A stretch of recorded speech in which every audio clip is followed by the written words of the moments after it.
I did a couple Shedeur videos that hit 1 million. For me, that's viral. For you, that's just like start, No, not Chase. We have come far. When we started this, you used to think viral was like 25 videos. And you're like, we went viral. 25 like, what? It was like 25 clicks. And you were, we went 25K. viral. I said, Chase, viral? No, not K, 25. I was like, Chase, viral is 1 million. And then now, look at you now. Welcome into Scoop City. I'm the athletic senior NFL insider, Dianna Russini. And I'm Chase Daniel, played 14 years in the NFL. Well, first of all, let's start off the show with just a big message of appreciation for all of you tuning into our Wednesday live show on YouTube. That was awesome. We loved all the activity, all the comments, the messages. So thanks for supporting Scoop City. We don't do the live show a lot. So doing it before the draft, dumping the notebook, I think that was the way to go. We're going to talk a little bit later in the show about all the stuff that we shared before the draft and kind of go back to see what we nailed, what we maybe missed out on, or perhaps misunderstood. So we'll get there. So just first of all, thank you so much. How was your draft, Chase? What'd you think? It was fun. I coached 7 ball games between 3 kids this weekend while the draft was going on. So I'm coaching third base in my kid's ball game in the first round, the first 20 picks, and I'm like refreshing my phone. My phone dies.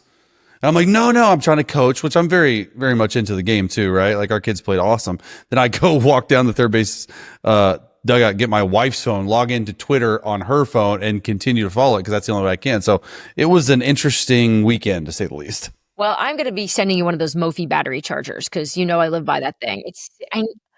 It's so not like you. You're so organized and prepared. I'm actually shocked by that story. But I know if I was a parent on that baseball team, I'd be like, can the third base coach pay attention? I mean, get off your phone. I know. That's hilarious, actually. But I get it. So look, we're here. This is our big draft show reaction show.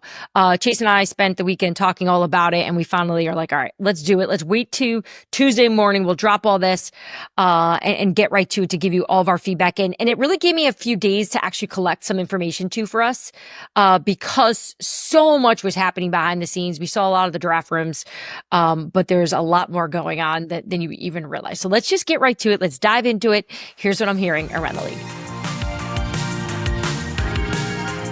So while there's so much to dive into in this draft as a whole, the Shedeur Sanders story, without a doubt, was the headliner and continues to be the most talked about topic in this draft. So there are layers to the story. There are opinions. There are hot takes. There's some reporting I want to share with you. But I first want to start with your thoughts about the Shedeur Sanders situation, coming from a quarterback, coming from somebody who's been around the league as long as you have, and coming from somebody who talks to players still in 2025 about how everyone sees this from afar. Yeah. So for me personally, it was a surprising fall. I mean, and honestly, like I've talked to a lot of people that have done the draft for decades, and they agreed like this is one of the most surprising things we've seen in the past couple years, decades really, since we've been doing this draft, because everyone on the film that you would watch would agree that Shedeur Sanders maybe not a first round talent. And we've sort of said that on this show, right? But he is a talented quarterback. I would say he's probably the second or third most talented quarterback in this draft. Okay. He was not the second or third quarterback taken. And if you watch the film, there's usually like a second, maybe third round grade. Well, after the third round, we're like, where's Shedeur? Like, what in the world? It's way, way bigger than this. So because Shedeur isn't a clear elite talent in the mind of many evaluators, right? Because this was a down quarterback class. We've had people on here that have said that. I've thought that. NFL coaches have told you they've thought that. It's just a weak class. The intangibles of the quarterback are magnified. And I think that's what cost him this weekend. It wasn't his play on the field. Because his play on the field, it's good. It's not great, but it's good. And he didn't fall in the draft because of his talent. Teams will often overlook, character concerns or medical concerns in 2 seconds if they think the talent is worth it. And then that's the question. If the talent's not worth it, meaning if you're not a surefire first overall pick like Cam Ward, all the intangibles come into play. And for me, that's where I looked at it. And that's where I started like trying to backtrack. Okay, let's look at these interviews. And it's like, okay, the interviews, that's great. Those matter. Regardless of how it may feel like, oh, I'm going to I'm interviewing with the Kansas City Chiefs. There's no way they're going to draft me. Teams talk, and that's just the fact of the matter. So he had plenty of opportunities, in my opinion, to help himself out through the draft and the draft process. And pretty much at every single stop, Dianna, he dismissed them. And we like to say this in the NFL. And I actually talked to some coaches. I talked to some players. And I remember my time very vividly in the NFL. No one is bigger than the NFL shield. And the NFL shield is the emblem that you see as the logo of the NFL. And when that's there, what does that mean? You cannot get one over on the NFL. The owners are in charge. There's a true hierarchy in terms of the NFL. So you almost have to bend over, and people hate this term, but I sort of like it. You have to kiss the ring a little bit. You got to play the game a little bit. Well, Shedeur Sanders in his camp, they did not. He didn't play in the Senior Bowl. Okay. He didn't throw at the combine. He was one of two guys to not throw at the combine. Okay. That was Cam Ward. Cam Ward didn't have to throw at the combine. We knew Cam Ward for a long time was going to be the number one pick. And with at least a few teams, obviously interviews, they did not interview well. That's not all uncommon, right? This stuff happens before. But when you're viewed as more as a backup than a starter, the NFL talks and the NFL says, hey, you know what? All right, no one took him past the third round. And I was flabbergasted. And then I'm like, okay, well, who wants a celebrity quarterback that will bring a circus media storm as a backup quarterback in there? And so that's what made the fall happen even more. And then also we go back to the Deion thing. I think he's doing the right thing for his son, but he hinted it over a year ago, okay, that he might pull an Eli for his son because his son's a top 5 guy in the draft. Do you think that went over well in draft rooms? Like, we don't have to have hot takes. This is just pure, simply stated facts. All these things are magnified when the talent doesn't exceed it. And that's what I thought this whole situation with Shedeur Sanders came down to, was that sometimes teams don't simply want the spotlight and the possible distraction that comes with drafting a player as well known as Shedeur Sanders. And I tried to think about what I wanted to say, but that is just the ultimate, that's not just coming from me. That's coming from coaches. That's coming from players. And that's what happens. Now the real work for Shedeur Sanders starts. Yeah, that's a lot to unpack because I think you hit on a lot of different topics and a lot of tentacles that played into how this all eventually played out. I just want to share with you what one NFL executive said to me after all of this wrapped up. He said, I believe Shedeur approached these visits with teams as a recruiting trip versus a job interview. And there's a difference. Wow. There's a difference in how you carry yourself. There's a difference in the questions you're asking the team. There's a difference how you're answering the questions that are being asked of you. There's a difference in how you're preparing for these meetings. There's a difference in how engaged you are when you're the one trying to get the job versus behaving as if you're the one doing the interviewing. So I think that's where some of this went off the rails a bit, right? Because we told you last week that at one point towards the end of the season, the New York Giants had Shedeur Sanders on their board ranked number 1, right? So once they realized they weren't going to get Cam Ward, Shedeur to them was their top quarterback. So how does he not get picked by them? Well, something between the end of the season and draft. Something happened. Well, what happened? You got to know Shedeur, and they got to meet with him, and Brian Daboll got to talk with him, and members of the Giants got to spend more time, and that time they were able to learn more about the player. So I think that, by the way, the Giants aren't the only example of an experience that wasn't exactly fireworks. It wasn't a match made in heaven. There were a lot of teams I spoke to that would call the meeting that they had with Shedeur just okay. He did not blow the socks off of anyone. Now, was it his attitude or was it his, I don't want to say lack of knowledge, because at least in person watching or in watching film, he knows the game. Was it the attitude or was it the knowledge? There's a difference between knowledge and being prepared, right? So a lot of these teams, as we've talked about before, and you know this, will email, send along the playbook, send along information about the offense, so that way when they meet, they can discuss it and go through it. And I have heard so many stories over the years of quarterbacks getting the playbook and they don't even read it. And they show up to these meetings and they're asked about third down situations and they're pushed back on certain decisions that they would make in the situation, and they don't have answers. And so I think some of the preparation was part of it. And I did have a team share with me this morning that they wondered as an organization if Shedeur had an NFL agent with experience with a top quarterback entering the draft, if that agent would have provided maybe a little bit more insight into the preparation, into the process over the 3 months leading into the draft after their season. That way those interviews go well. And this, I'm not blaming Dion. Yeah. No. We know of a lot of players that don't have agents, but I think in this situation, I think it could have helped him have a voice of someone who's done this before more recently to say, hey, let's just for this example, this is the Cleveland Browns. Andrew Berry's the GM. Kevin Stefanski's the head coach. Here's what Kevin's known for. Here's what Kevin likes. Here's what Andrew Berry likes. This is the offensive coordinator.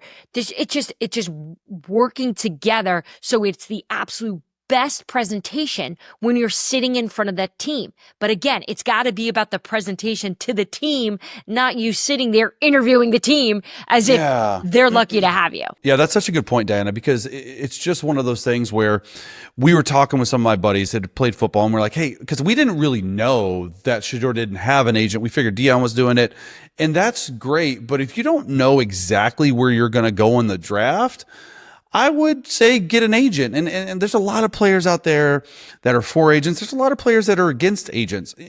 In a situation like this, where you're going into a little bit of the unknown, as soon as you figured out you were not going to be the first quarterback taken, and this is a really weak quarterback class, and there's only like 4 or 5 potential suitors for quarterbacks in all the draft, I would hire an agent, not only because of the situation you said, but also you as an agent, your job is to sell the player. So there might be these outside expectations or these outside influences or perceptions of Shedeur Sanders in his camp.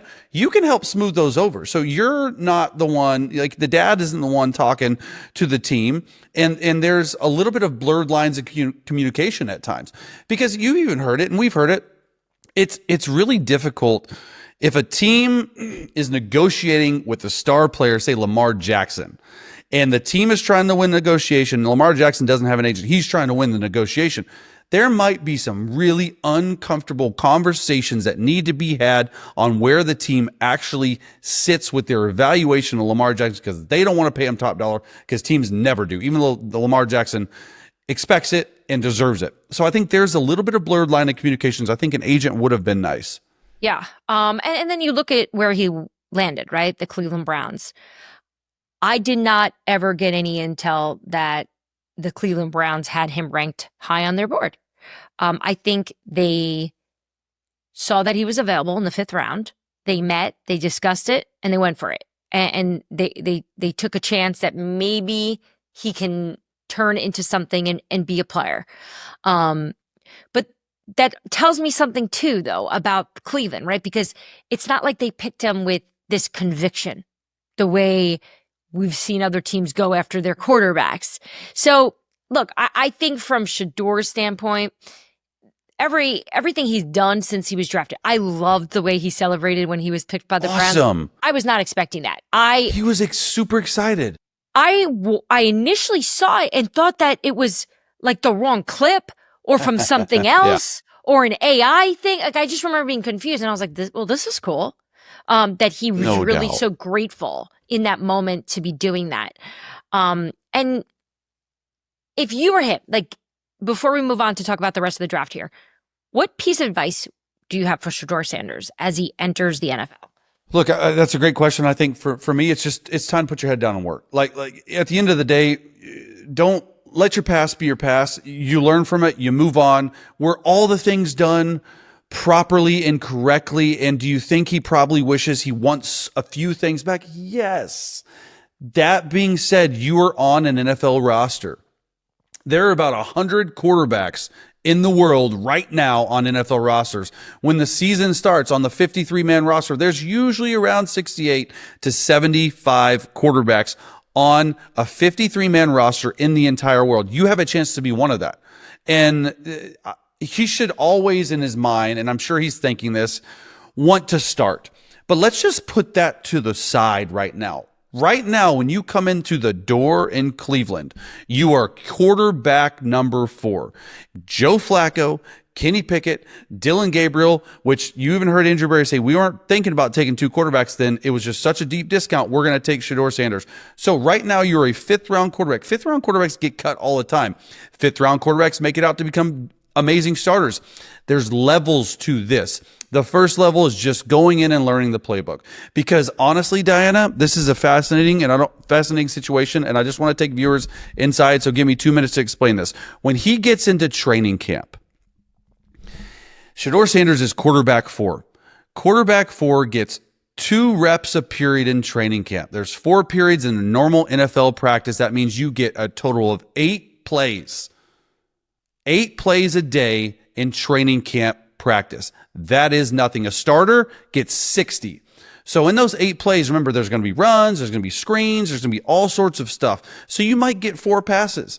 And if you go 2 for 4 one day, you're like, oh, I completed 50% of the passes. You can press as a guy. I've been in that situation. I was quarterback 4 in Washington. I was quarterback 3 in New Orleans before there's situations where you just got to go relax. The pressure's off of you to go play and just have fun doing it. Learn the offensive playbook inside and out.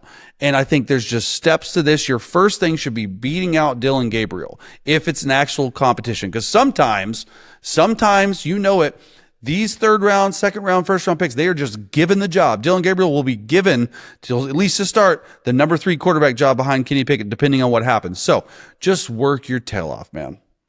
It's sound advice. Well, since I got the quarterback as a host here, and I love taking advantage of it, let's talk about the other quarterbacks in this draft here. I know the Travis Hunter trade was a big deal. We'll circle back on that later in the show. But for now, let's get through the quarterback order, right? So in the first round, we obviously know Cam Ward. We've talked about it plenty. We all believe he's going to have some success here. But then the Giants make the move, right? We weren't sure, and it all started to come to light a few days before that Jackson Dart was the guy. Why do you think Jackson Dart wound up being Brian Daboll's guy? Couple reasons. One, we were on this pretty early. We felt like Jackson Dart had the potential and the ceiling to be a 1st-round quarterback talent-wise, right? And you look at the offense, the SEC, the first thing that comes to mind on why the Giants really liked him is, do you remember Brian Daboll? Obviously you remember, but I'm talking to our viewers, that Brian Daboll was Josh Allen's offensive coordinator, I believe, from 2018 to 2022. He reminds him a lot of Josh Allen, maybe not throwing the football, but movement, okay? Jackson Dart ran for 1,500 yards in the SEC. He averaged 500 yards a year running the football. You have to have that type of dynamic when stuff breaks down. I do believe in this type of offense that the New York Giants are running, that Jackson Dart projects as the best quarterback. So is he going to start right away? I don't know. Is he going to play this year? Absolutely, because it's the only way, and we've talked about this ad nauseum, that I think the New York Giants brass can keep their jobs. Yeah. So we were on the Tyler Shough train. We were the captains, the conductors of that train. Choo-choo. We went a little nuts with it, and I'm glad we did, because we look, there was always a chance that someone was going to grab him if someone decided to get a quarterback in the 1st round. But the fact that he went in the top 40 here, and with the New Orleans Saints, so Kellen Moore, Kellen so well. You were with the Chargers when Kellen was there as the OC. What do you think he likes about Shough? Because people are criticizing this. Yeah. Yes, they are, Dianna. People are criticizing it.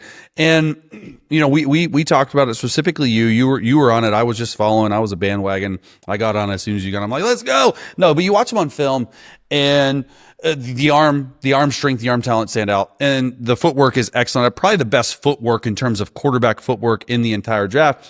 Then you look at the film and like, okay, he's had 3 season-ending injuries at Texas Tech. He's been around the block. He's going to be 26 years old this year. I think he fits the Kellen Moore style offense. He's that big guy that can sling it down the field, under center, play action type guy. Kellen Moore wants to run the football first and then throw it with deep play action. And I think that this is a project, but when you take him 40 and the situation with Derek Carr's shoulder is unknown, Dianna, there's a really good chance that Tyler Shough starts from the start. And so it's going to be really interesting to me how that situation plays out, where he's slotted in the depth chart if Derek Carr can't go. But this is definitely a project. It's going to take some time for him to get up to it, but I believe they believe in the future of him. But what's the thing that we said about him leading into the draft that we were hearing from coaches and GMs and scouts? That he's the most NFL-ready quarterback of them all.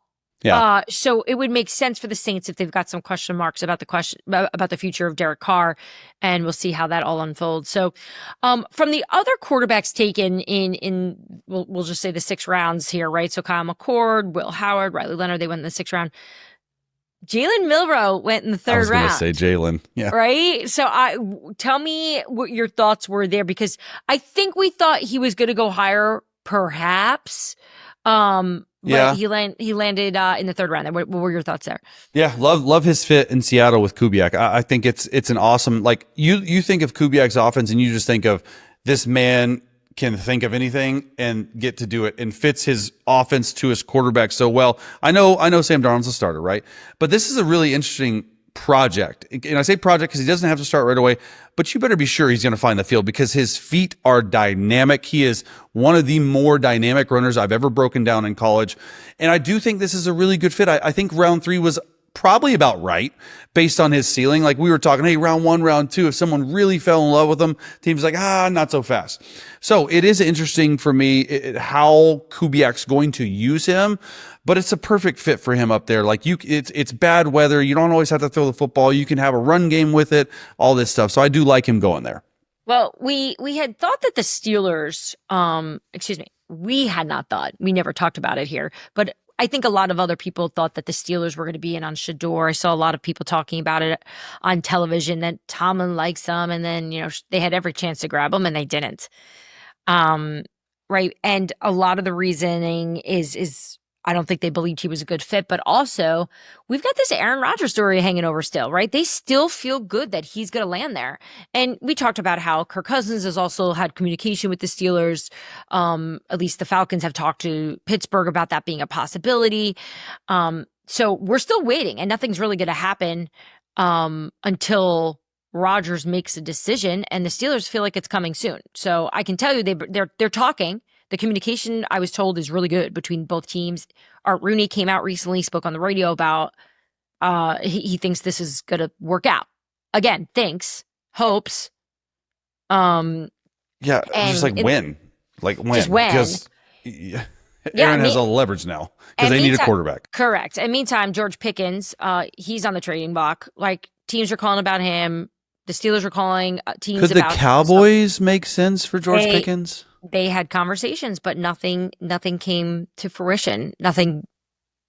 It could still happen, but it wouldn't make sense now, I would think.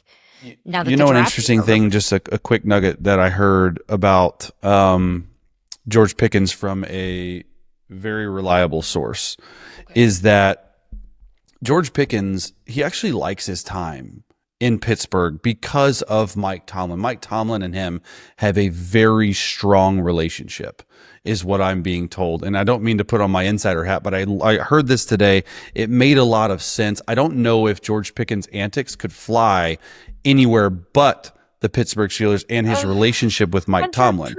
So I think hearing that, and it might be known, but I didn't think of it like that. So, you saying he's going to be traded. Think about who Mike Tomlin has coached Yeah. at the receiver position over the years, right? He can handle anything. Maybe. George Pickens is nothing compared to the stuff that he's seen. So I wonder how that plays in, like with Tomlin having the power there. You know what I mean? Like trade versus, If the Steelers are picking up the phone to call teams to shop them, kind of tells you. But does another team want to trade for him, though, because of all that? I think there's definitely teams poking around on it, but they know what it comes with.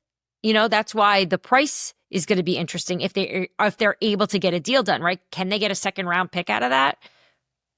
That would be a heck of a deal if they could. Heck of a deal. They're not going to get that. I don't think they're going to get that. But I can just tell you, right before the draft and during the draft, they were calling around. Teams were calling them. There were conversations flying around about George Pickens, but I think it's probably at this point not going to be something we see happen. And look, you're Aaron Rodgers. You're looking at these receivers. If you're Kirk Cousins and you're looking at these receivers, do you like it or not? George Pickens and DK Metcalf, hell yeah, I like it. From a skill level, but hey, just throw him the ball. Go do your thing, man. Yeah. All right, Chase, let's take a quick break. Mike Sando is going to join the show now. He's going to weigh in on some of the quarterback action. Shedeur Sanders, obviously. I want to get his thoughts, his opinion. He talked to so many league executives, so I want to get his opinion on it. And also, we know he's known for his quarterback tiers.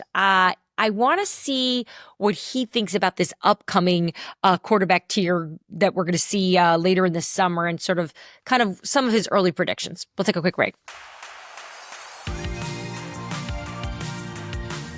All right, welcome back to Scoop City here. We are pleased to welcome back our senior writer at The Athletic, Mike Sando, to react to the draft and some other topics that we've got for you. Mike, thanks for joining us after a very... It turned into a bit of a wild draft that I don't think people around the league expected. It was supposed to be this boring, flat, no headliner weekend, and yet Shedeur Sanders continues to be the biggest topic, even at like my kids' daycare. People are still asking me about it. Unbelievable. Oh, yeah, my son's texting me about the prank. From the prank to the whole thing, the way everything unfolded, to all the discourse around why, the disagreement over why. I mean, I think it was, I think that component of it was we knew it was compelling going in. I don't think we had any idea how compelling it was going to be and remain. So just the way it all unfolded is incredible.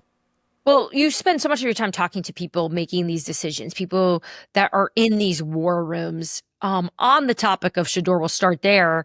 What's been some of the feedback you've received on really his plummet?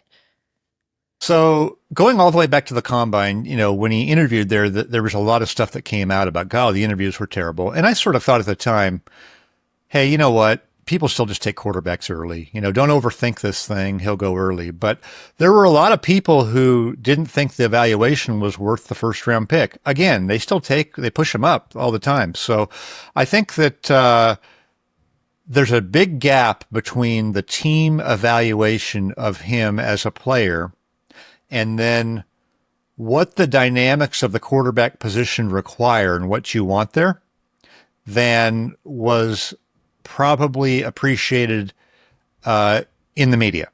So that position is different. I think if Shedeur Sanders were seen as a, Andrew Luck talent or somebody who was really differentiating, I think he would still go number one. But I think it's that combination of people just thinking he's decent but not great, but thinks he's great and not decent with his dad in the background. I think that whole thing fed into the plummet because you're really thinking about what's the dynamic we're bringing into our quarterback room as a backup, and people get scared and operate from a position of fear. When you're watching him on the film, right? Like, and this is sort of the conversation we had before you joined.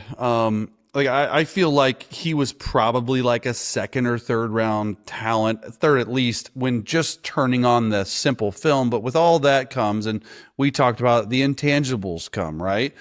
What do you think was the biggest issue, though, from teams? Like, at what point, let me rephrase that. At what point do you think in the draft they went from, okay, starter to backup? Because that's what I believe, like you were saying, caused the plummet. And then when you're in backup territory, then you're like, okay, now you're bringing a media show, you're bringing everything, and it's a celebrity, and you're not playing right away. I think it's once you get out of the top of the second round, don't you think? The first round, you're going to have some high. You're going to sometimes get a Pittsburgh or somebody take somebody at 20, like or whatever they did with Kenny Pickett. And then you're going to have that movement at the top of the second round. You're moving up. I think once you get out of that, that's exactly what people are thinking is the dynamics of their room. And at the quarterback position, it's different than at the receiver position. People don't want that guy to be a huge story. So fair or not, I think that's totally when it happens. And then, You still would have thought someone might take a flyer, but no.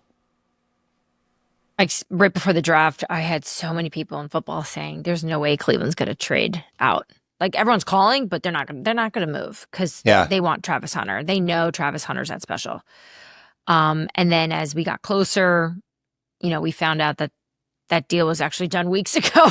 That they began talking with the Jags, in early April to begin that process, knowing that the Jags really wanted to make a splash, and they certainly did. What are you hearing about Travis Hunter in general and that move the Browns made in the Jags? Yeah. So, I mean, I think Cleveland getting the first round pick next year is great. I mean, I think they were knowing they weren't going to necessarily solve their quarterback thing this year. They took 2, but they still may not have solved it. So I think that component of it made sense for them. I think the interesting part to me is I think Travis Hunter's special. I think he's unbelievable. But can anybody live up to the possibility of dominating at 2 positions? I just don't think that happens. I think what's going to happen is you're going to end up playing one position a vast majority of the time, and he'll be really good at it. But, can you live up to that? Before we switch, I have a question, and this is pretty surface level, but I think it's fun. It's a fun exercise to go through. I know your brain scrambled, mine too, Diana's as well. What was your favorite, like your very favorite move of the entire NFL draft? It could be someone that no one's ever heard of, or someone that you think is going to have really good success at the next level, or maybe a trade. Yeah, I kind of liked, I'm a big fan of this year in particular, getting first round picks and getting picks for next year. So I thought the Rams getting a 1 next year, was something that I really wasn't expecting to have happen. And we know that Sean McVay always sort of likes his quarterback, but has his eye on, maybe something else in the future. So they've gone year to year with Stafford. And I think now, they like Jimmy Garoppolo, but they weren't going to necessarily just move on from Matt, but they made Stafford kind of sweat, and they said, "Hey, go see your market." Oh, see, it wasn't that great. So I feel like this was just like the ultimate poker move, and a great job to get a pick next year when next year's draft's supposed to be better anyway, probably will be better. And now you're in that mix of a team with ammo, and who knows what else they do? They may get more picks, to give themselves a real chance. And what if Atlanta kind of went a little all in this year? That's who they got the pick from. But what if Michael Penix gets hurt or something, or, and Cousins isn't there? That could be a high pick. That has the possibility to be a higher pick than you think. So I really like that for the Rams. What are the chances of the Rams still having that pick by the time we get to the draft next year? Like 0, seriously. Just knowing them. And I had a bunch of people in football texting me after the Rams did that. They're like, Arch, like just telling me already, like, that's what Les is after. But we'll see. So much can happen between now and then, as we know. So, look, I can't have you on and not talk about quarterback tier. I'm sorry that that's all we associate you with, but you're so good at it, and we look forward to it. It's the highlight of our summer. And I know we're still a few months away. So first, just talking the San Francisco 49ers right now, because I keep hearing such really good news coming out of there about the Brock Purdy contract. They seem to be, getting closer and closer. Same thing with George Kittle. So it sounds like they're going to have signed up their main superstars there. But with Purdy looking like he is going to be the future for sure. In terms of tiers, last year he was number 12 in tier 2 for you. Yeah. Do you think it's going to change? I know it's not based on your opinion. It's your collection, but just knowing what you know. Yeah, it's not going to go up. I think last year was just sort of not a bad year for him, but it wasn't a continued ascension year the way that it played out. I think, it probably people now lean a little on their previous evals and say, hey, when he had to carry it a little bit more, maybe it got a little bit harder. And maybe that's what he's going to have to do down the road as this team, some of their 8 guys age out and whatnot. I think the interesting thing for them will just be, coming in at the right number. I don't think that they are the team that's going to do what Miami and Jacksonville did of just coming in at 55, top of the market, whatever, 60, like Dallas did. I think they're in a much better position to come in at a more reasonable number. Just because Brock Purdy, his pedigree, and he hasn't made a ton of money. If you go back 10, 12 years, the league isn't like this anymore. But you remember Andy Dalton and Colin Kaepernick? They did compromise deals. We have seen teams go away from that and just pay their guy. But I think the 49ers can do better than that. And I think maybe they can save a little bit of money. When you say hold up, Diana.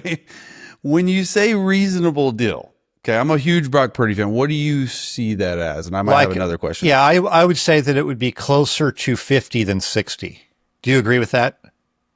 Yeah, I mean, Diana's got the insider. For me, it's one of those things, Mike. Though, depending on the length of the deal, right? You're probably going to get it through the league's rights being up, the media rights going up, and we all know that the cap skyrockets then, and it's continued to skyrocket. Don't you think $50 million is going to look so cheap? I mean, like even if they did like a Trevor Lawrence deal, or like a $55 million deal, right? In 3 or 4 years from now, that number could be 70. So that's why I think, I don't know anything, but that's why I think like 55 is going to be decent. Yeah, and he may get that. He may get that. He may be able to get that. I just, the way these deals get negotiated, typically, if you have discipline as a team, is you look at what they're making this year and you add the next 2 years of the franchise tag. And you say, hey, $97 million for Brock. You're looking at 3 years and $100 million. So you want to do better than that when you've made no money in your career? We can do that. Let's just be reasonable. And then, they're taking the gamble that Brock Purdy's not going to stay away all off season, all that type of stuff. I thought it was notable the 49ers didn't really do a ton this season to super threaten them. They got Mac Jones, but I don't feel like they made a move, that really put him on notice. Oh, totally. Yeah. Yeah, they weren't signing Aaron Rodgers, Yeah, they weren't rumored on that. They didn't take a guy. They didn't, draft a guy in the second round or something. Those are the types of tactics you could use. I think that tells you they think that they'll get it worked out. Yeah, I'd be surprised if it's over 55. But Chase, I see your argument on it, but I think they've got a good relationship between his reps and the team. Let's get it done already. Understanding. I know. I think it's going to be soon. So, we'll be reporting that soon, I hope. All right, so let's talk about your quarterback tiers here. Which team do you think did the best surrounding their sophomore signal caller with a good supporting cast this offseason? Okay, give me all the guys.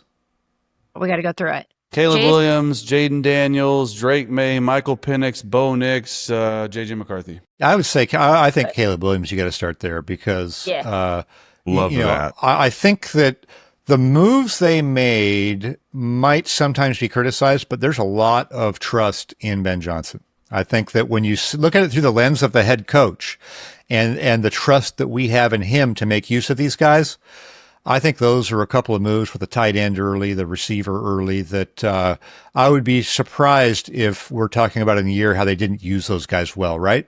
Whereas in the past, you really kind of wondered they would get a DJ Moore or get somebody, and you're like, it didn't really work out as well as you thought, that sort of a thing. I think they're going to be dialed in on that, so that's probably one. Who are you expecting to garner the most surprising evaluation of those guys? I mean, obviously Jaden Daniels, right? Like, I think he could be like top 8 in the league. But other than, you're probably going to say Jaden, but other than that, who do you think might whoa? Well, I think that Caleb Williams is going to languish. I think he's going to be pretty low. We'll see. I think he'll be down there, in tier 3, maybe even low in tier 3. And there's going to be a lot of talk about there being a new sheriff in town there. And it's not Caleb Williams. It's Ben Johnson. I think that was there's just been some interest. Like to me, Ben Johnson has the juice there now. And I think he's a little bit of an old school coach who's going to hold people accountable. And I don't necessarily think that a lot of guys, not just Caleb Williams, but a lot of guys coming into the league have had that. I think that's one of the issues. No doubt. I think that's one of the reasons Shedeur Sanders fell. It was just like this super premium confidence. And sometimes you look around the league, it sometimes takes these guys a while. Look at what's been written about Kyler Murray, and we're like in 5 years and he's kind of there, right? He's kind of gotten there, wouldn't you say? Yep. And you would say like Caleb Williams, there's no reason for him to get there until now. Because I think now there's a head coach in there who is going to be there longer than anybody possibly, including the quarterback. I think that's a fascinating component. Mike, we talked so much on the show about programs and just it makes a difference. And it's not the most fascinating conversations to have, but these organizations that have the right GM, the right head coach, the right philosophy, the right identity of who they are, they can't help but be successful. Yet there's still so many teams who can't figure that out, despite the fact that they think they know, Yeah, I totally agree. We're obsessed with your quarterback tier. So real quick before you go, when do you start working on this? Usually it's now after the draft because you gotta kind of know where everyone's going to be. Now we still got to wait on Aaron Rodgers, but what's the odds that Aaron Rodgers goes to the Steelers? What's the percentage chance? Very high, right? Yeah, very high. Very high. So, once we kind of know where people are, you can start on it. I can already see us getting clipped. I know.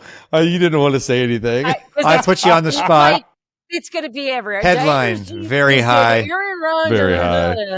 Russini said 104%. We don't know. Oh, don't change up your answer now, woman. We don't know. Russini doesn't know. Russini has no idea what's happening with Aaron Rodgers. Clue. I mean, that we could got be the you headline covered every day, Mike. Russini has no clue. Bobby Russini. Yeah. No, we got to really know what happens in the draft before you can start knowing where all the quarterbacks are. So now we know basically who's going to be in Minnesota, right? Or some of these things are settled a little bit now. And for that matter, Cleveland. Yeah.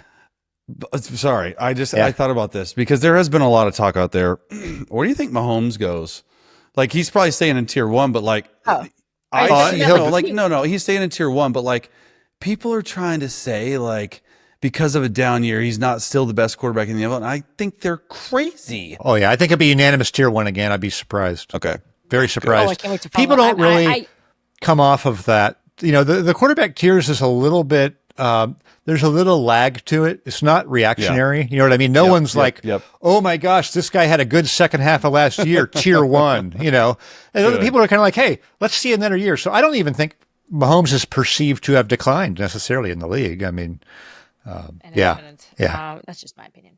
All right. Well, when we need credibility, we bring Mike Sando on. That's what we do. We just raise the level of these dummies. No doubt. We are super credible now. I know, Mike. We can't wait to talk to you at the end of the summer. I know you put a lot of work into this thing, but please put us on that calendar of your schedule of appearances. Absolutely. We want to have you on. We love you. Can't wait to do it.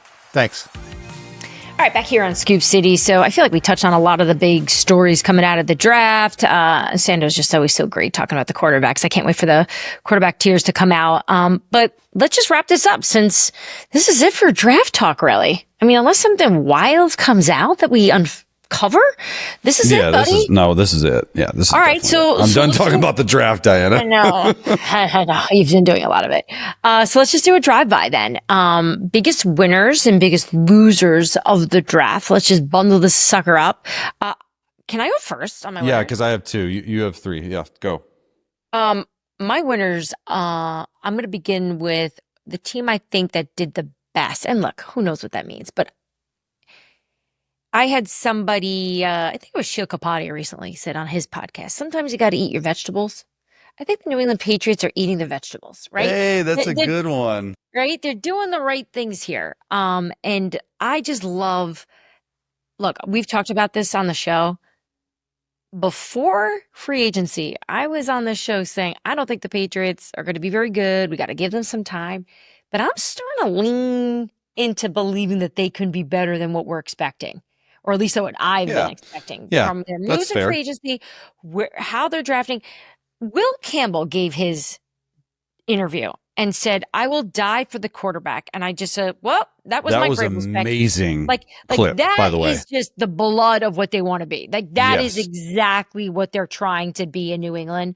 And so to me, that was like, that marriage is going to work.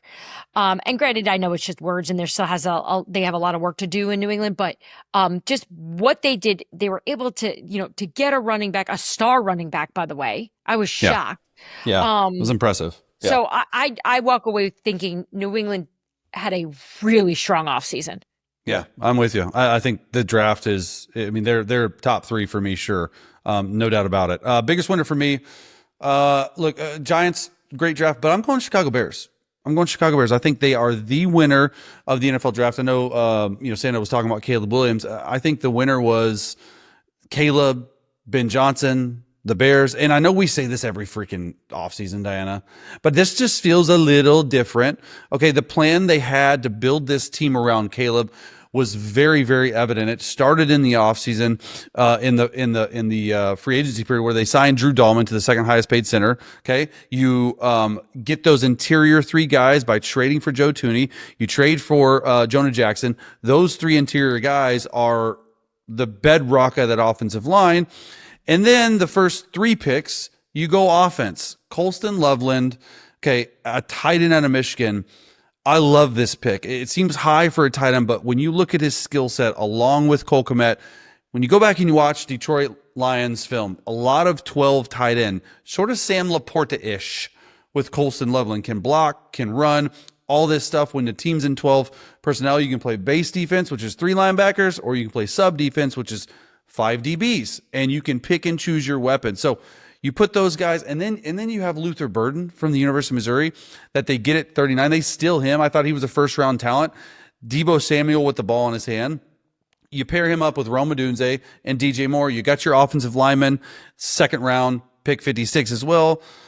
I like it. It's hard not to get excited about what they're doing offensively. This has been such a defensive-minded team forever. I know. And you're finally switching it to an offensive too. Yeah, it's refreshing, even just from the simple fact that they have been always such a defensive-minded team, that some fireworks here. You know, this is, to me, Ben Johnson getting all his pieces together so he can do whatever it is that he wants to do with this playbook. And I think that's where all the confidence lies, right? Like, we know he's going to be able to handle this and put together an offense with Caleb Williams. I think they're going to immediately improve.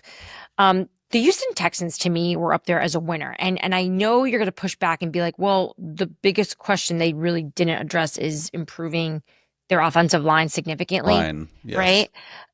Here's the thing. Nick Caserio just is a calculated human being. And I think history has proven that they always have a plan. And D'Amico's the same way. They're not a panicky type of organization. They approach everything very organized. And they're a little unconventional, right? Because you trade away Laramie Tunsil. That appeared to be a little bit of a weird move at first, because you're like, why would you move him when you need him? And they're trying to get ahead, obviously. But I just like their moves outside. I still think they need to address the offensive line. Like that I don't know if this is going to be that much improved, considering their pass protection last year was garbage. So the fact that they were walking away from this thing, they got the Iowa State receivers, right? They got Jaden Higgins, Jalen Noel. Yeah. They got the Minnesota tackle. I love that. I did not expect them to go receiver like that. The Iowa State guys, they can come in and help you win right away. I can get with it. I wasn't really thinking the Texans, but I'm with it. And are they still your Super Bowl pick? Don't pick them for Super Bowl this year. Another Jalen. Like, they got a lot of Jalen's on this team. They're going to figure that all out down there. Are you rolling with them again for your Super Bowl pick like you did last year? Are we really doing this the last week of April right now, picking your Super Bowl? All right, my last winner. You're looking at her.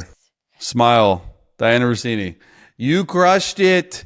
You crushed it during draft week. I'm not just saying that because you're my podcast host. I went and literally figured out how many things you got right. And for sometimes we don't really celebrate our wins enough.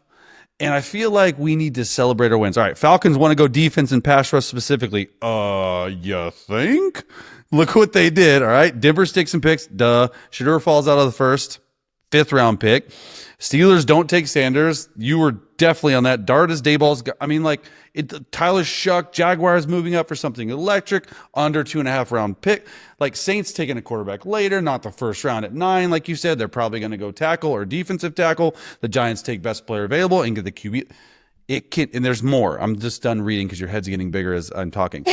You crushed it in the draft. Well, thank you for saying that. The draft is the hardest event to report on because of all the lies and the smoke screens. And you have to figure out who's lying to you. And I can tell you, I had so many people lying to me. And I knew it at the time. How do you sift through it? I don't know. It's just this like little instinct thing I got going on. Like a mom instinct? Like an instinct, but not a mom instinct. Yeah, an insider instinct. Yeah. I don't know. It's just instinct. Here's what happens. You wind up collecting so much information, and there's just some home run people you have that they don't mess up, they don't veer off, they don't fib, they're straight with you all the time, and I rely on them the most during the draft. So I'm willing, like I had more calls in the last 2 weeks than any other thing I've done in a long time, just because so many people like to talk, and we've talked about this before. It was just that time of year. But look, in the end, you never know. So much happens the day of the draft, the night. You never know what's going to happen too when a team is on the clock. You never know how much an owner's involved, right? But I think the hard part of all this too sometimes is not, and we talked about this last show, is you want to be as accurate as possible. It's important. You want to share with the fans things that their teams are doing. And even when people say things aren't right, like I saw some people refuting some things over the last few days that we put out there. Sometimes I got to refute to save face. Sometimes that's how it works. But I think those that are loyal to Scoop City, they know the truth. So thanks, guys, for hanging with us on that. So thank you for that. Yes. That's very nice of you to say. Yes. Do you have some losers since we talked to I have one. We're a positive show, and I want to like keep the positivity. Although I do just want to, obviously, like for me, it's like no kidding, it's Shedeur Sanders. But obviously, we talked about like maybe the distractions, the fall, the whole world's talking about you. And first of all, I hate people. I cannot stand people that cheer that kind of stuff on, because that is sick, and I think it's ridiculous. And I don't think at times we gave other draft picks enough notice, because it's like, hey, they're living out their dream too. The story became about Shedeur Sanders and only about Shedeur Sanders. So media, we were a little bit of losers too, but more specifically with Shedeur financially. Now he's not going to need the money. They're well off. Okay, he lost over $35 million, and Mason Graham at number 5. Okay, for the Browns, where they picked 4-year, $40 million deal, fully guaranteed. 4-year, 40. Shedeur Sanders, pick number 144, 4-year, $4.6 million, only $200,000 guaranteed. So, we get it, but financially, this is a huge deal as well. Yeah. I like that you called the media losers. I'm okay with that. We're part of it. Yeah. And look, we were all over the place on it. But the thing is, the world was interested. That's what they wanted to know, no doubt. Anything you put out was like... Because there were, even on Sunday when I was kind of over it all, and I was like, okay, let's start digging other stories, get ready for the pod. I would open my timeline, and I was even on Facebook like an old lady. And I'm like, man, this is all anyone wants to know about. Hey, do you follow me?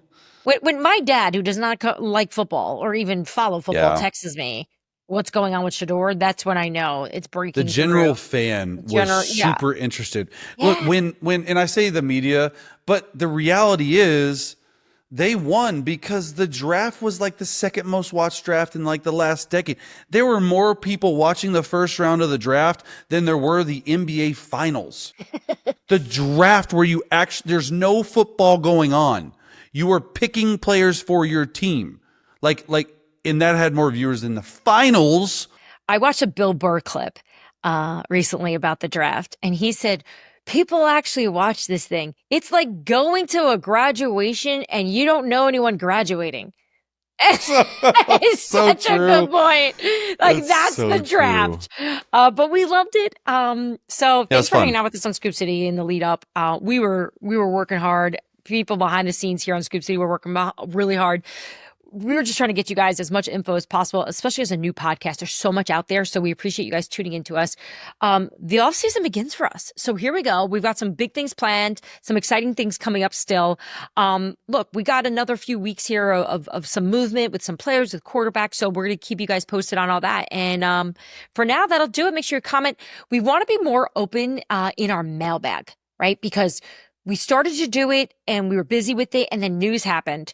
But now that it's getting quieter, we would love if you guys participate a little bit more. So message us on YouTube, Twitter, DM us on Instagram, wherever. We'll start collecting your questions, and we'll start making this a weekly thing where we address the things that you want to know. But I love it. All right, guys, thanks for hanging out with us. We'll see you next time. Bye, guys. Tag me next time. Thanks for tuning into Scoop City. If you want to hear more, make sure you like and subscribe. We drop our new episodes every Tuesday and Friday.